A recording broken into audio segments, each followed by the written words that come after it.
Félix García Morillón, ¿qué hay? Buenos días. Hola, buenos días, Manolo, ¿qué tal estás? Vamos andando, como decimos todos los días cuando nos vemos. Vamos tirando. Vamos a ver, teníamos varias cosas de las que hablar, al menos nos habíamos propuesto eso, y una de Sí. ellas, la primera, era que queríamos hablar de fronteras y globalización. ¿Por qué se te ha ocurrido esto de las fronteras y Bueno, globalización? por dos cuestiones muy diferentes, ¿no? Y que no merece la pena comentarle las dos para ver lo complejo que es el mundo. La primera es por este famoso acuerdo que nadie ha visto entre Junts y el PSOE, ¿no? Relativo al control de las fronteras y las migraciones los movimientos migratorios en Cataluña, ¿no? ¿Por qué? Bueno, porque es una vez más algo que estamos viviendo en toda Europa y con bastante aceptación popular, por más que se diga, con la boca pequeña, desde luego. Eh, y es el hecho de que, claro, yo creo que tú y yo hemos comentado muchas veces, ¿no? Que Junts es un partido de derecha dura. Sí, señor. Entonces, claro, cuando te enteras de por qué, bueno, no voy a discutir del acuerdo porque no sabemos cuál es, ¿no? El tema, ¿eh? Claro, porque resulta que hay varios ayuntamientos en los que tiene el poder Junts Sí, en Cataluña sí. y están teniendo el poder gracias a sus posturas profundamente anti-inmigración, Sí, porque han pactado con algún partido. ¿no? Y ellos mismos, o sea, aparte de pactar con algún partido, manifiestan vamos, lo que manifiesta Meloni, o sea, tampoco hay que irse mucho Sí, más sí, lejos, sí, ¿eh? O sea, es un partido muy de derecha de esa burguesía catalana que hablaba en su día de charnegos, ¿no? Y ahora de invasión de negros y quiere cosas, es decir, lo de cerrar fronteras, ¿no? Es una cuestión que me ha llamado la atención, ¿no? Es decir, que no sabía, yo sabía que era de derechas, pero vamos, no sabía que había llegado a esos extremos en la política real, ¿eh? En la que ejerce en realidad en nuestros ayuntamientos, donde tiene poder, ¿no? mm, Que le hacía, en ese sentido, difícilmente distinguible de Vox, ¿eh? Lo cual, bueno, ya te piensas tú de alguna manera, es decir, si demonizamos al PP porque pacta con Vox, no sigo, ¿de acuerdo? Tengamos cuidado con a quién demonizamos porque nos podemos encontrar con la demonización dentro de casa, ¿no? Entonces, ese era un tema, ¿no? Y el segundo tema que me ha llamado la atención es, revisando la noticia de tu tierra de nacimiento, de las famosas pelotitas de plástico, ¿no? Pero sobre todo de los contenedores. No sé por qué me ha llamado, y además coincidió, que he estado leyendo una, un artículo interesante sobre todo lo que supone los supercontenedores en el mundo actual, ¿no? Estos barcos, que se le cayeron unos cuantos contenedores en la costa portuguesa fue. costa de Gallega, bueno, era un barco casi sin contenedores. O sea, porque en estos momentos hay barcos que tienen hasta 20.000 contenedores y 30.000 contenedores, transportan de una vez, ¿no? Es lo que se llama el capitalismo el capitalismo marítimo de monstruosos contenedores. Pero contenedores, ya te digo, hay barcos de eso, de 30.000, 40.000 contenedores, barcos que tienen 400 metros de largo, o 300, ¿eh? Y barcos que, ¿te acuerdas?, han sido famosos por dos momentos concretos, ¿no? El momento en que cortó el canal de Suez, ¿te acuerdas? Aquel que embarrancó. Sí, sí. Hubo un momento que no podía moverse, ¿no? mm, Pero, y luego ahora, el momento en que otra vez la guerra, la extensión de la guerra al canal de Suez, al Mar Rojo y abajo, donde está Yemen, ¿no? Pues puede provocar un colapso del comercio mundial, ¿no? mm. Entonces, por un lado, esa capacidad del capitalismo en que de luego no hay fronteras. ¿Me explico?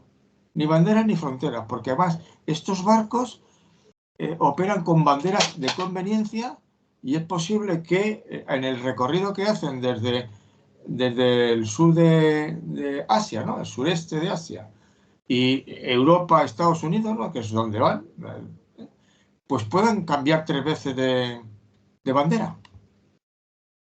barcos que tienen no sé cuántos cientos o más de trabajadores que solo llevan contenedores, está todo mecanizado, van a superpuertos que está todo mecanizado y que además se están pegando los superpuertos por ser superpuertos. En Valencia tenéis uno, ¿no? Y son barcos de alguna manera que muestran cómo el capitalismo desde luego no tiene frontera ni bandera ni nada. Igual que el anarquismo no tenía ni fronteras ni banderas, ¿verdad? Pero Y por algún otro problema, que lado, volveré sobre ello porque tiene otro sentido, porque tiene otro sentido. Pero si hay unos que lo tienen claro, que ellos no tienen ni fronteras ni banderas, bueno, este capitalismo mercante que ha construido unos monstruos, unos gigantes, que permiten todo un modelo de comercio, de transferencia de bienes, en que el sur, los trabajadores, claro, esto ha hundido el mundo de los estibadores en los puertos. Pues ya casi no hay estibadores. cada vez menos, cada vez están más mecanizados. Está todo más mecanizado. Pero también ha hundido los marineros que van en esos barcos, están en condiciones realmente deplorables de existencia. Además son viajes, calcúlate el tiempo que están viajando. Y claro, si les hacen ir por África del Sur, Ciudad del Cabo, o sea, por África del Sur, para dar la vuelta a África y llegar a Europa, pues eso son, no sé si son 1 o 2 meses de viaje. Más. Entonces, las dos cuestiones llaman la atención a la complejidad del problema de los movimientos de bienes, de capitales, de personas, en un mundo cada vez más globalizado y en el que al mismo tiempo están surgiendo movimientos de extrema derecha muy fuertes y con mucho apoyo popular, más del que parece, que lo que están pidiendo es cerrar las fronteras y echar a todo el mundo fuera. ¿En qué sentido cerrar la frontera? Ah, bueno. Pues, en el sentido literal, En el sentido en que solo puedan pasar. Que hablábamos al principio, sí. Claro, hay soluciones intermedias, por ejemplo, la que la Unión Europea ha adoptado con Turquía, pongamos por caso, y con Marruecos. Yo te doy pasta, pero tú te quedas con los inmigrantes. Y entonces los sirios que emigraron por la guerra, que fueron un montón, pues algo así como el 90% se han quedado en Turquía, el 95%, y solo el 10% o el 5% han entrado en Europa. Europa paga. Pone la pasta, pero aquí no entra, ¿no?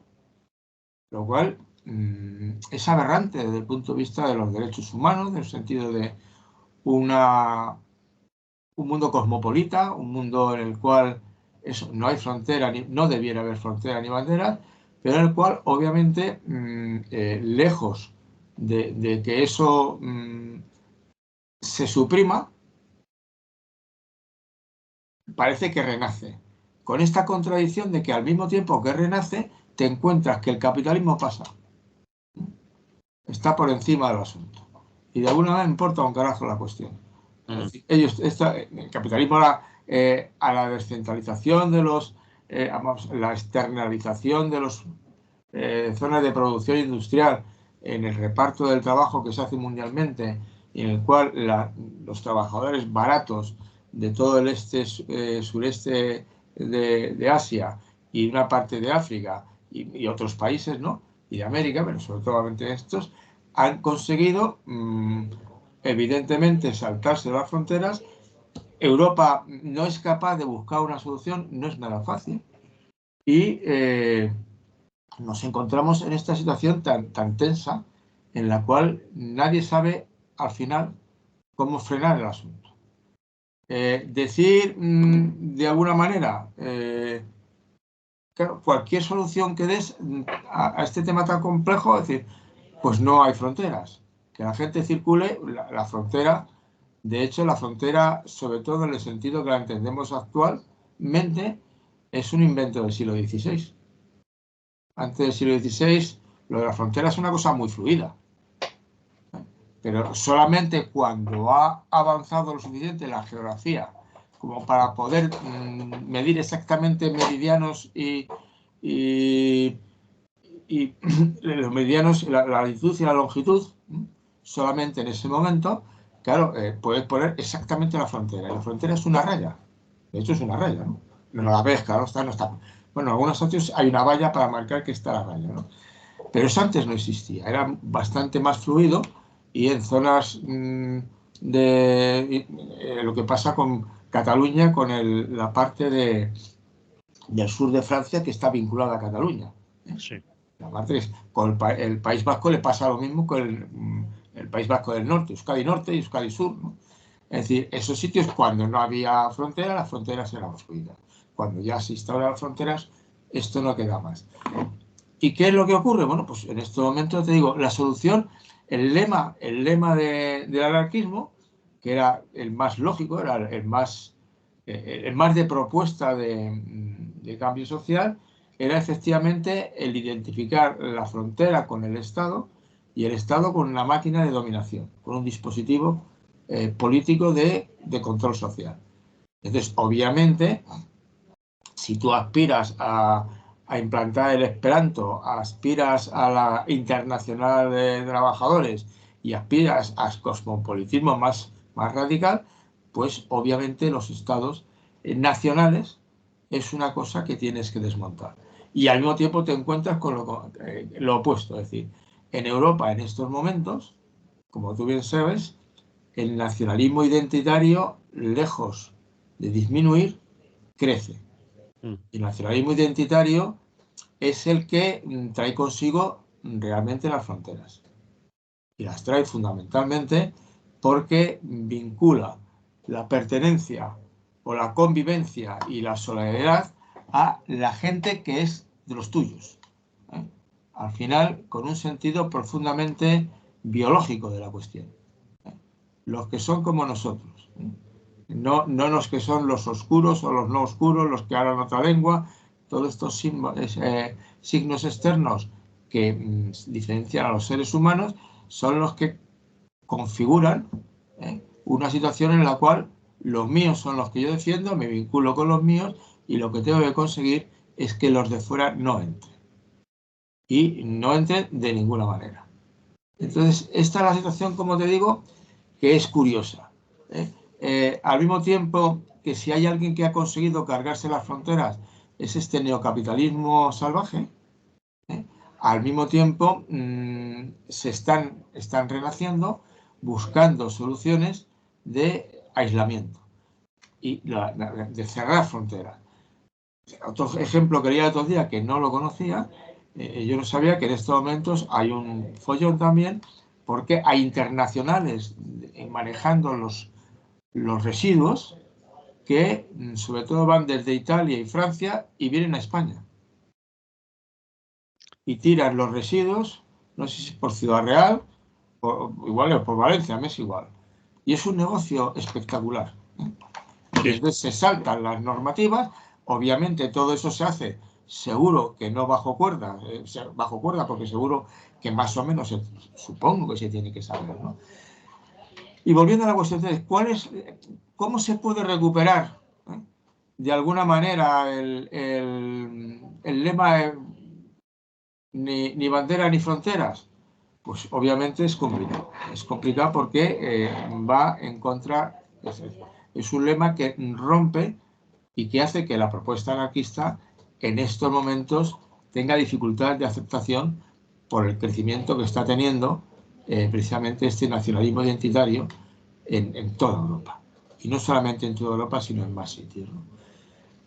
Obviamente, y lo que yo sí que creo que está claro es que cuanto más se abran las fronteras, pero sobre todo lo que debería cambiar es como hacer un brindis al sol, por otra parte, porque comentaba anteriormente, la gente que sale, emigra de sus países de origen, normalmente lo hace muy presionada, porque nadie en principio se cambia de sitio tan fácilmente. ¿eh? vamos, que no es por hacer turismo, que es por No es necesidad por hacer turismo, mayoritariamente. sino es y sabiendo además, eh, con todas sus contradicciones, una desafortunada frase el de Esquerra, de lo que Oriol procede de Junqueras. familia andaluza, Vale, ya sé quién es. Bien, y Rufián. tú también, Ya. esto de los nombres. Se nos ocurrirá enseguida. Pero él el otro día daba gracias a sus padres porque le había permitido huir del oscurantismo, la cerrazón y la pobreza de Andalucía para pasar al mundo cosmopolita de Cataluña y ser catalán. Dicho esto así, Bueno, no lo dijo así, ¿eh? no lo dijo así, pero la Mm, idea iba por ahí. Gabriel Rufián dijo que Sobre para Rufián. huir, no para ir al mundo Para capitalista, huir de él. cosmopolita No, no, de claro. Cataluña, sino para huir de la pobreza, de la miseria, para comer, vamos. Se fue de su tierra para comer, sus abuelos, sus abuelos. Claro, pero en ese Porque no sentido, creo, claro, al final es y evidentemente eso es lo que hacen todos. ¿Eh?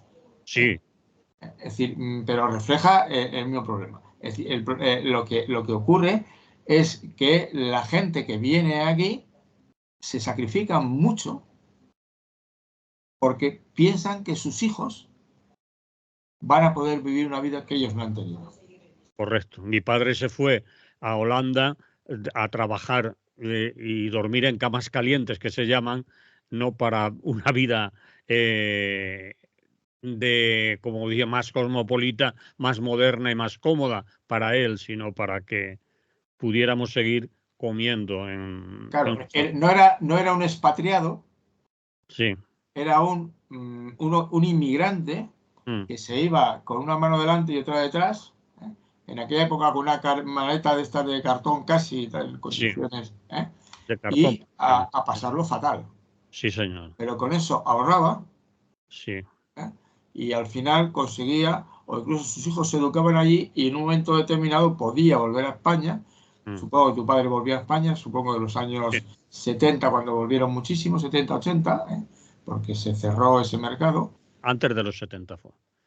Bueno, Y fue de los 50 al final de los 60 cuando se fueron.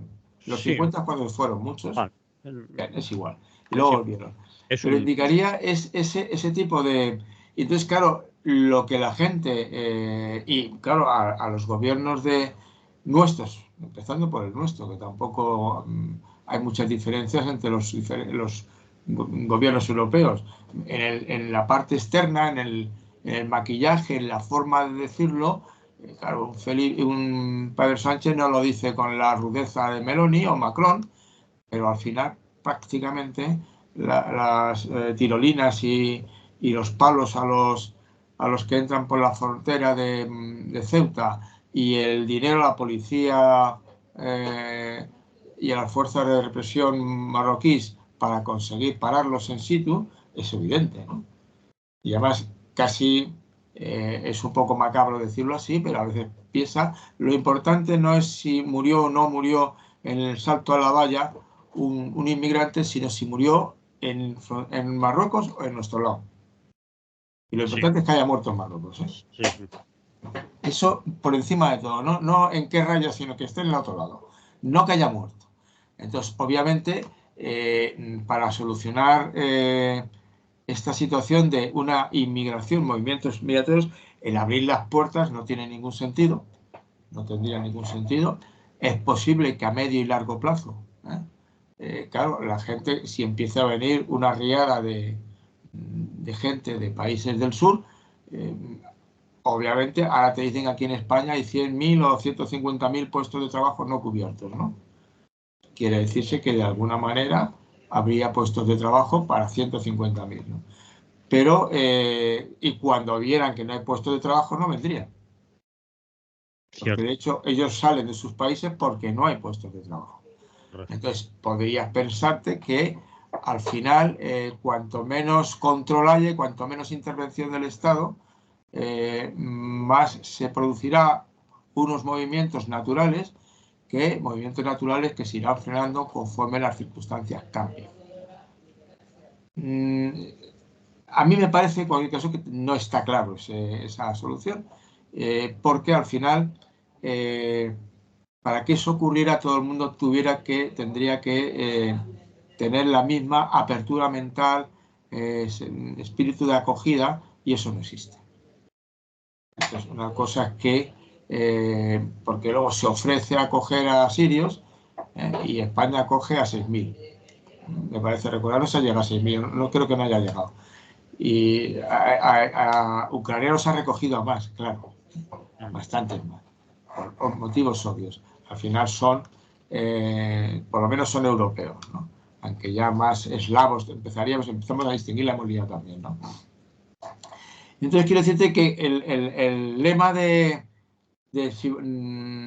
ni fronteras, ni banderas, ni fronteras, lo que debe encaminarse fundamentalmente no es tanto el problema estricto de las fronteras, sino a potenciar todas las políticas de apoyo a los que emigran, de apoyo a los países de origen, de lucha contra el racismo que sigue imperando en bastantes sitios de manera permanente y bastante arraigada, y buscando ese tipo de soluciones.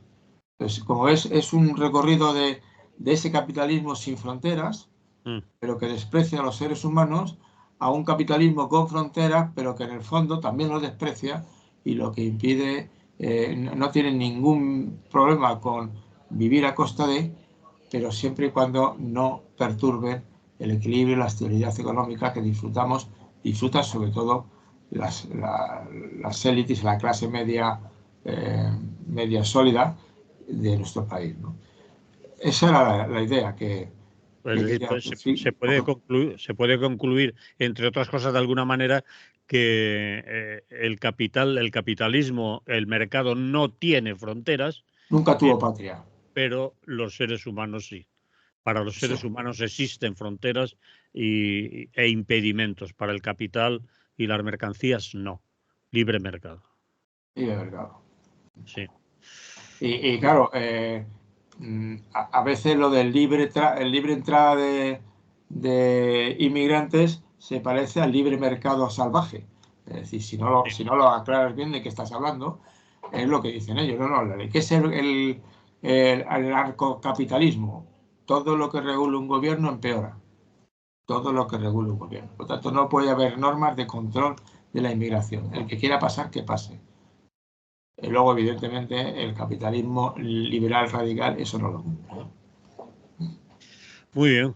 Lo dejamos aquí entonces, nos vamos a otra cosa que también es dura. O una reflexión más. ¿Querías también reflexionar o sería importante que habláramos de las guerras? Sí. Dicho así, es un Dicho tema así. muy Esto genérico. también viene por ¿Qué?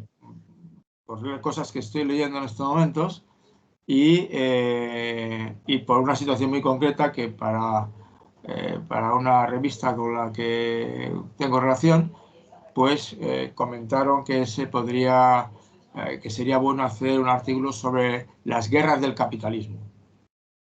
Y entonces justo me ha pillado el momento que estoy leyendo cosas, y unas cosas relacionadas entre otras cosas, con el origen de las guerras, con el apoyo mutuo, la lucha por la vida, con ese tipo de cuestiones.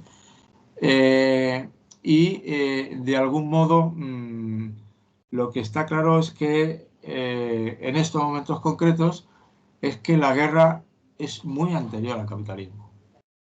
No es un invento del capitalismo. La guerra existe. Es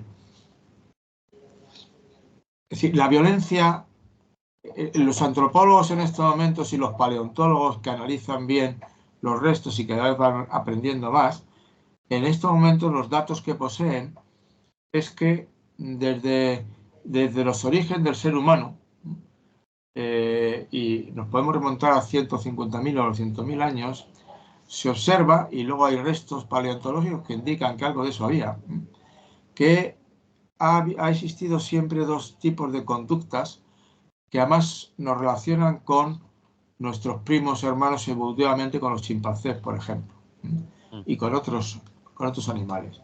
Uno es la violencia reactiva y otro es la violencia proactiva. La violencia reactiva es que te atacan y tú haces algo. Y la violencia proactiva es la que tú vas a por algo. ¿Cuál es la tesis que te dicen? Que en estos momentos parece bastante claro que en el origen de la humanidad sería como otros animales, algunos no exactamente humanos, pero otros animales como los babuinos, pongamos por caso, un animal domesticado en el sentido de que ha controlado mucho la capacidad de hacer violencia para la convivencia. Y pierde ese tipo de comportamiento, se lo tiene controlado. Ahora bien, es decir, al mismo tiempo que es un animal proactivo, usa violencia reactiva, no usa la violencia si no es en defensa, también aparece pronto entre los seres humanos, igualmente como en los chimpancés que lo tienen, la violencia proactiva. ¿Qué es la violencia proactiva? Voy a cazar a los otros. Un grupo de chimpancés va a acabar con un grupo de chimpancés que está a 1 kilómetro, 2 kilómetros en otra zona y va a acabar con ellos de una manera organizada. Ya va pareciéndose a una guerra. No es propiamente guerra, son racias, podríamos llamarlo, como guerras de bajo nivel, ¿no? ¿En qué consiste eso? Bueno, que esas guerras o esos ataques proactivos para hacerse con un territorio, dicen los antropólogos, y ya sabes tú que esto luego va buscando más datos, irán buscando más datos, irán iluminando, pero van avanzando en el tema. Lo que hacen los chimpancés es calculan bien la jugada, ¿no? Y atacan cuando saben que les van a pillar por sorpresa y pueden ganar. Lo calculan, y hacen un ataque, matan a un montón y resuelto el tema. Se quedan con las hembras si es menester o no, y se quedan con el territorio y disfrutan de ello. Eso lo hacen los chimpancés, que son una especie especialmente violenta, ¿no? Entonces, son guerras que tienen, o combates que tienen objeto de ir a por el otro, sin venir a cuento, simplemente porque yo quiero más territorio. Y eso aparece en los chimpancés y también los tienen los seres humanos. Parece que desde el principio se observa, porque hay yacimientos en los cuales está claro que hay una serie de restos de seres humanos, esqueletos, en los que se puede detectar que que han muerto de forma violenta. Y hay grupos de gente con forma violenta, ¿no? Entonces, esto está atestiguado. Al mismo tiempo que está atestiguado desde el principio que hay seres humanos que llegan a adultos con taras importantes. Quiere decirse que se han crecido porque los han cuidado. ¿De acuerdo? Porque el resto de los seres humanos, Homo sapiens, estamos hablando ya de 100.000 años, 150 años, han cuidado de ellos. Incluso un poco los antecesores de nosotros. Han cuidado de ellos. Y en vez de dejarlo tirado, al que muestra una deficiencia, lo han cuidado. Eso en muchos animales no existe. Yo diría, no tengo ni idea, pero sospecho que no. Entonces, ese tipo demuestra que también existe esa solidaridad. Y además, parece quedar claro que lo que permite a los seres humanos que tienen algunas ventajas y algunos inconvenientes en salir adelante es su solidaridad, el apoyo mutuo, que es la tesis fundamental de Kropotkin, como recuerdas. Que en principio es el apoyo mutuo es el mecanismo que tienen para salir adelante. Nos protegemos entre todos y entre todos salimos ganando. El ser humano, además, es potenciado desmesuradamente por algo que no tienen los demás animales, que es el lenguaje. Los animales no tienen lenguaje como tenemos nosotros. Los delfines se habla que tienen un cierto lenguaje, parece ser, se está investigando, que parece que se mandan instrucciones, se comunican entre ellos. Hombre, todos los animales se mandan comunicaciones y de alguna manera establecen contacto y avisan, ¿no? El famoso lenguaje de las abejas para indicar a sus compañeras de colmena dónde tienen que ir para coger miel y polen, está claro, ¿no? Pero el lenguaje, la capacidad del lenguaje humano, sobre todo la aparición de palabras que responden a conceptos y no ya a cosas individuales, eso es una ventaja enorme que facilita la cooperación. Y entonces sería eso. Pero al mismo tiempo, ¿qué es lo que pasa? Y aquí vendrían también antropólogos anarquistas, ¿no? Como Greber y otros. ¿Cuándo aparecen las guerras?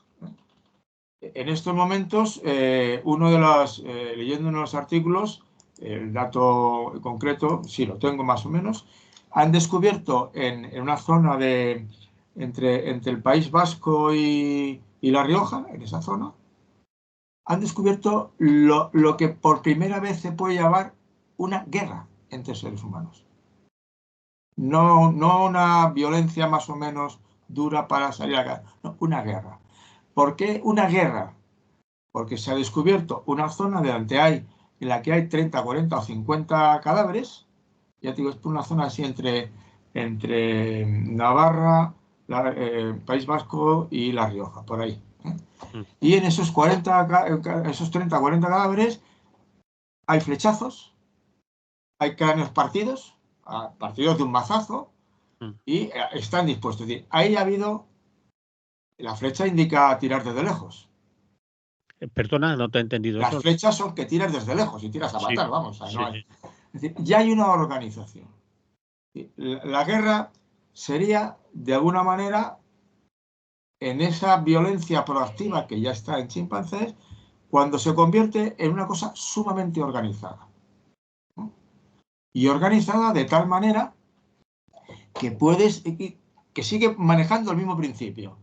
Casi nunca empiezas una guerra si no crees que vas a ganar. Tienes que tenerlo bastante seguro. Obviamente los seres humanos se equivocan y montan guerras y luego las pierden. Pero en general, y sobre todo cuando se analiza ya estudiando las guerras en concreto, a los grandes generales de la historia, tipo Alejandro Magno, ¿no? O tipo Julio César, pongamos por caso, Alejandro Magno ganó prácticamente todas las batallas que libró. Los estudios dicen que las llevaba bien planificadas y que tenía claro que podía ganarla y que sabía cómo ganarla. O sea, no se metía en una guerra desesperada. Entonces, era un cálculo organizado. Y además estaba organizado. Organizado con guerreros armados de todo tipo, instrucciones. Entonces, se hacen los ejércitos. O sea, los ejércitos se hacen para... Es un círculo vicioso. No es que haya guerras porque hay ejércitos. No, es que hay ejércitos porque hay guerras. Y son estos los que consiguen continuar. Y al mismo tiempo, ¿cómo consiguen además los seres humanos garantizar antes de la organización de la guerra el funcionamiento de la sociedad?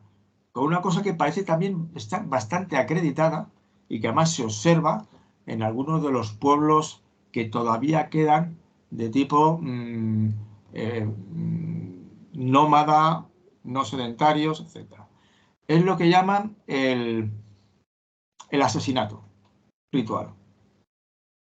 En las tribus pequeñas, en los grupos pequeños, está bastante atestiguado por la antropología cultural que hay un momento determinado en que el grupo social considera que uno de los miembros del grupo está siendo muy nocivo para la vida del grupo.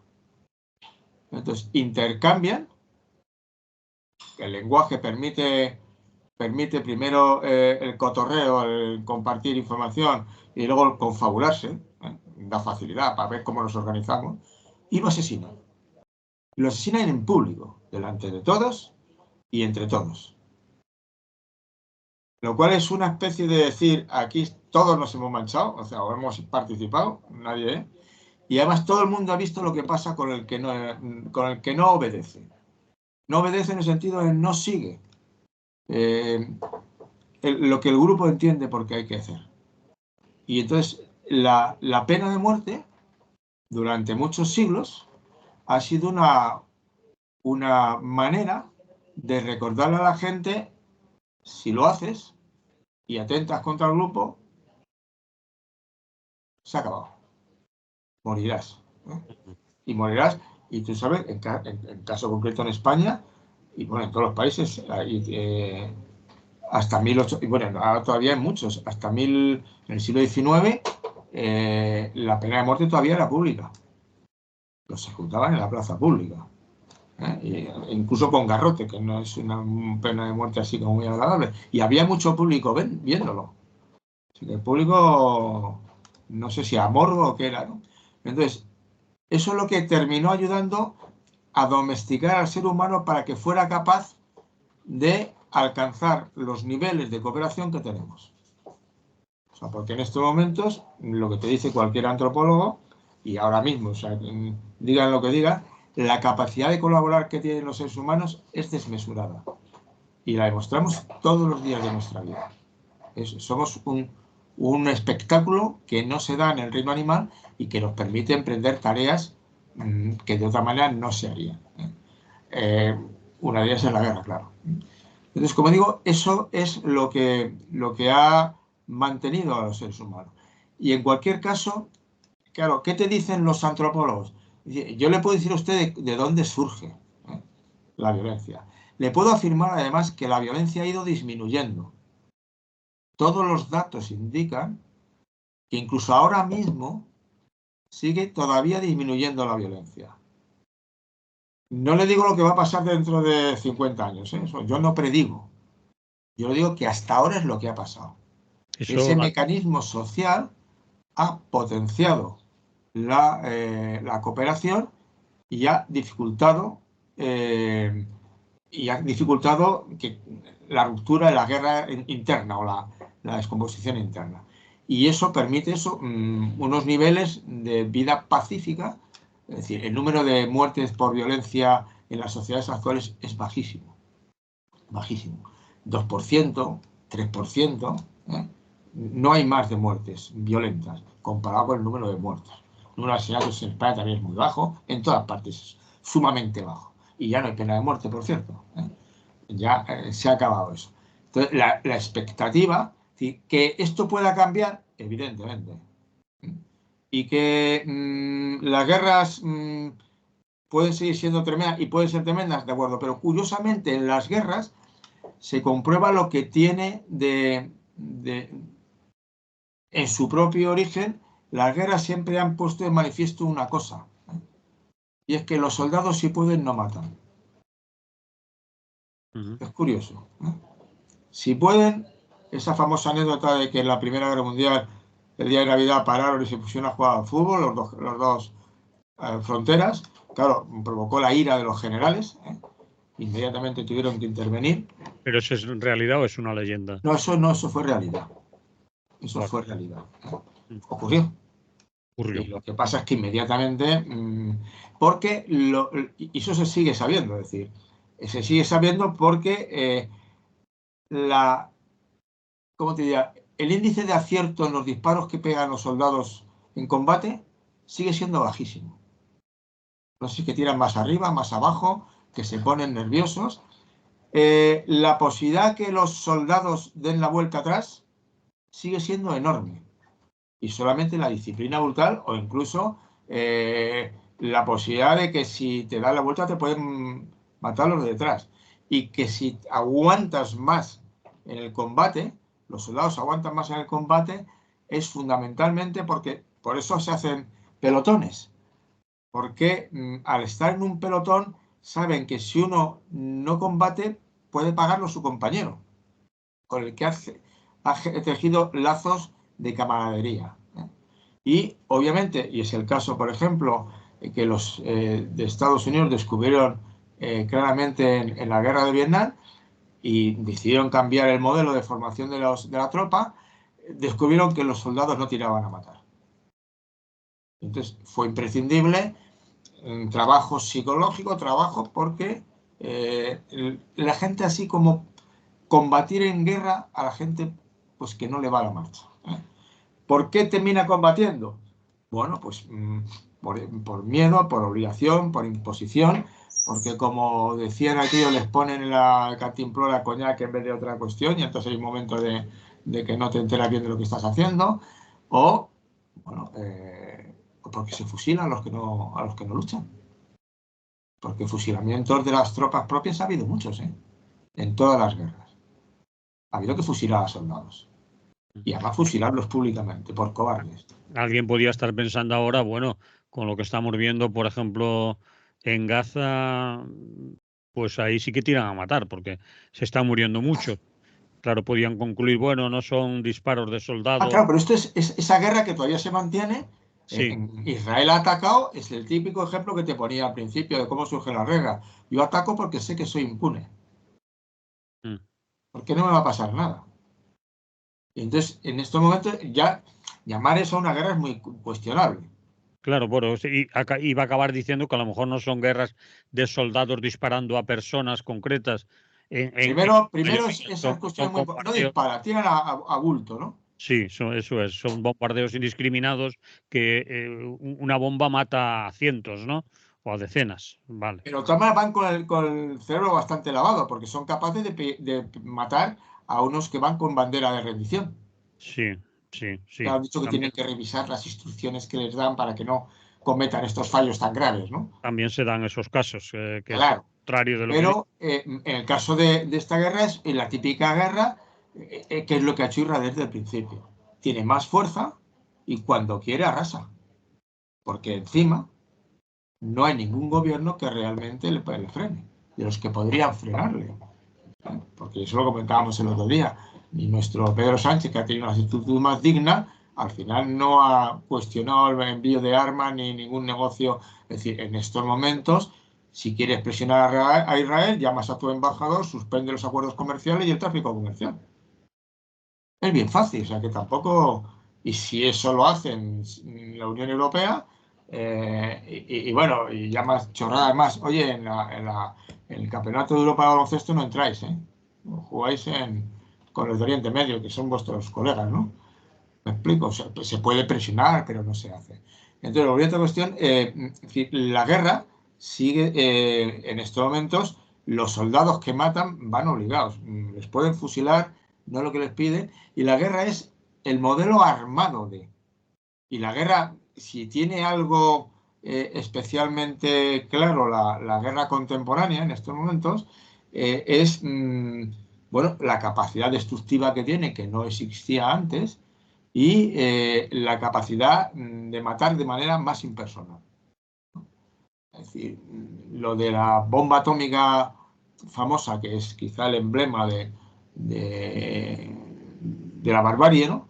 Bueno, matar a 60.000 ciudadanos, personas de un solo bombazo, o 40.000 o 60.000, no sé, la ciudad depende cuál fuera, es una capacidad destructiva realmente brutal.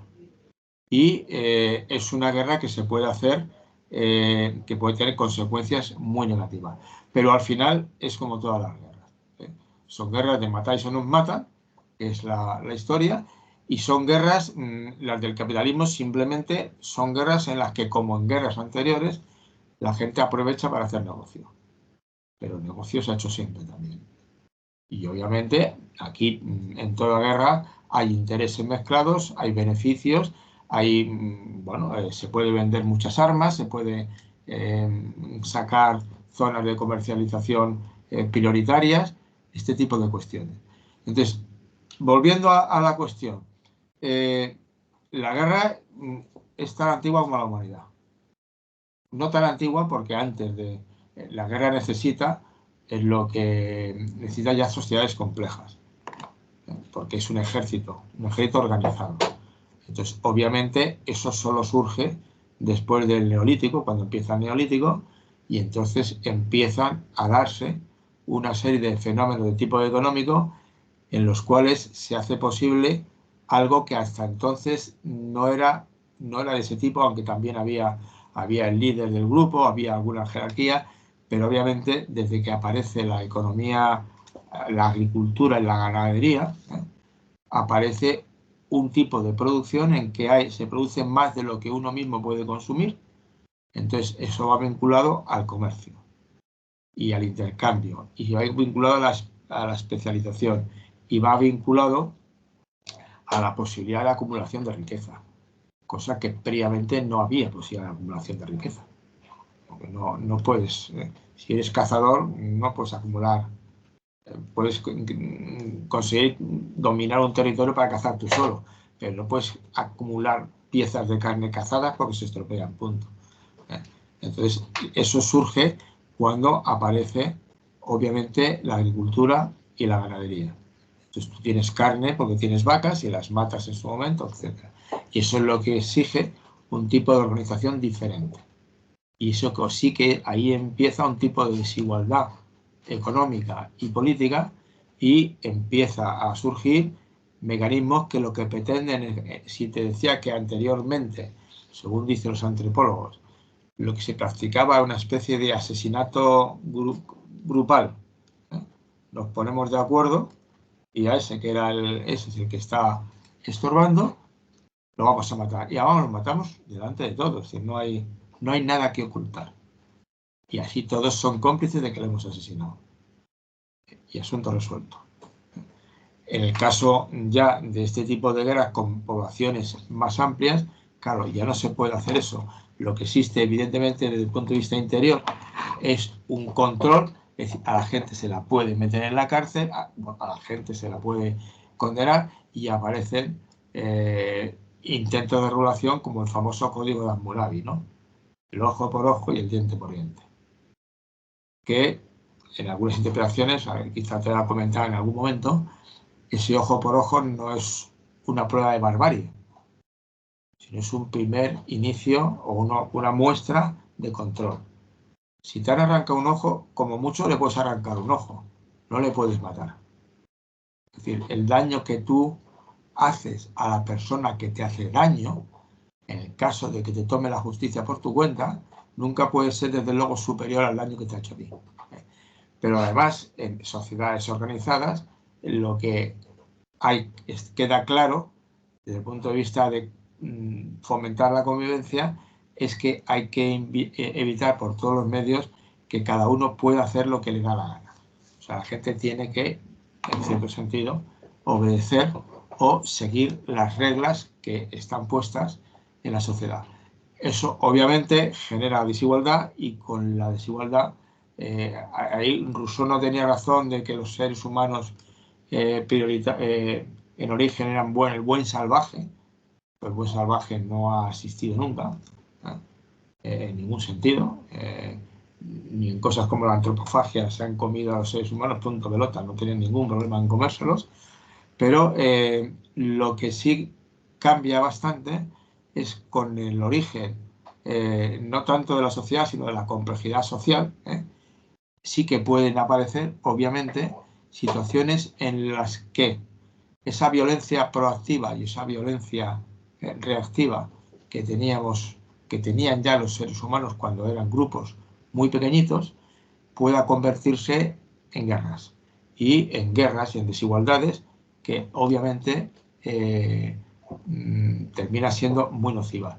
Pero no sí y todo, sigue siendo sociedades en las que, y las nuestras todavía lo son, lo que predomina fundamentalmente es la cooperación. Entre otras cosas porque la división de trabajo es cooperación, la especialización técnica es cooperación, porque si el trabajo en cadena, que tiene muchos aspectos negativos, pero sí que tiene claro que es que todo lo que tú hagas, si no has hecho bien, has perjudicado a todos los que te siguen. Y entonces al final todos pagan la desgracia, ¿no? Entonces, y luego, evidentemente, la discusión que a mí me parece importante, no es tanto qué pasó al principio, qué no pasó al principio, lo que se sabe en estos momentos, digo, en estos momentos, y de lo que yo he leído, porque supongo que se puede haber más lecturas, es que la violencia sí que nos ha acompañado siempre, pero también la solidaridad, con primacía de la solidaridad. Lo que es un hecho y los datos son, el Pinker lo hizo ver y otros más, las guerras no han hecho más que disminuir y la violencia, las muertes por violencia no han hecho más que disminuir en la historia de la humanidad y siguen disminuyendo. Ahora bien, ¿van a continuar? No lo sé. Igual ocurren cosas que provocan un profundo retroceso y causan que la gente vuelva a pegarse. De hecho, ¿qué es una de las cosas que a la gente le preocupa ahora? Pues a la gente le preocupa ahora que efectivamente una situación de tensión como la actual, de problemas muy serios a los que no se sabe hacer frente y que no es fácil resolverlos por otra parte, se encuentran que van exacerbando los ánimos y algunos comparan lo que pasa ahora con lo que pasó en los años 20 y 30. Y algunos comparan gente como Milei o gente como Abascal o gente como Meloni o los de Dinamarca también, o en Bélgica, que también ha ganado la extrema derecha, ¿no? Y ahí los nombres no me los sé. Al final, esa gente son peligrosas, porque pueden terminar incendiando. Incendiando primero por dentro. Los dictadores internos terminan matando a diestro y siniestro. Pinochet es un buen ejemplo, ¿verdad? O por ejemplo, los de Donald Trump cuando asaltaron el Congreso, porque le salió mal, ¿eh? Si no, a saber lo que pasa ahí. O sea, Estados Unidos sigue siendo una democracia formalmente fuerte y parece que aguantó el tipo, pero entiéndeme, lo que pase después ya veremos, ¿no? Entonces, eso es lo que ahora la gente puede tener. En ese sentido hay que tener mucho cuidado. Es decir, lo importante es lo que hagamos ahora para potenciar las situaciones y las condiciones de convivencia que hagan imposible el nacimiento de una nueva violencia. Porque vemos países que retroceden. Lo que le ha pasado a Ecuador es brutal. De pronto aparece y se matan a tiros. Y aquí en estos momentos yo creo que estamos lejos de ellos. Pero evidentemente, y en ese sentido, ahí retomo la propuesta anarquista, sin fronteras ni banderas, sin fronteras ni banderas. Y sobre todo, sin dominación, porque al final la dominación es fundamental, es una jerarquía entendida como dominación, no una jerarquía entendida como organización inteligente de las cosas, en que buscas que la gente que sabe hacer más cosas, un tipo de cosas, ocupe posiciones, digamos, más altas o más complejas. No, la jerarquía del poder. Yo mando porque tengo poder y se acaba la historia, ¿no? Y nos metan otra vez en fregados de luchas internas y de luchas externas, ¿no? Podría ser. Es decir, no está. Y en ese sentido te digo, lo de la propuesta anarquista de prefigurar modos de comportamiento, modos de luchar y modos de convivir que garanticen la solidaridad y busquen fomentar esa capacidad que nos caracteriza, pues sería que es lo que decía Kropotkin, pues sería lo ideal, ¿no? Muy bien, pues después de estas reflexiones terminamos. Pues terminamos, sí, me parece bien. La semana que viene nos lo vamos a oír. Muy bien, Con las pues que propuestas. tengáis una buena semana. Muy bien. Hasta entonces, que vaya bien. Feliz. Entonces, buen día. Buen día, ¿no? Sí, buen día.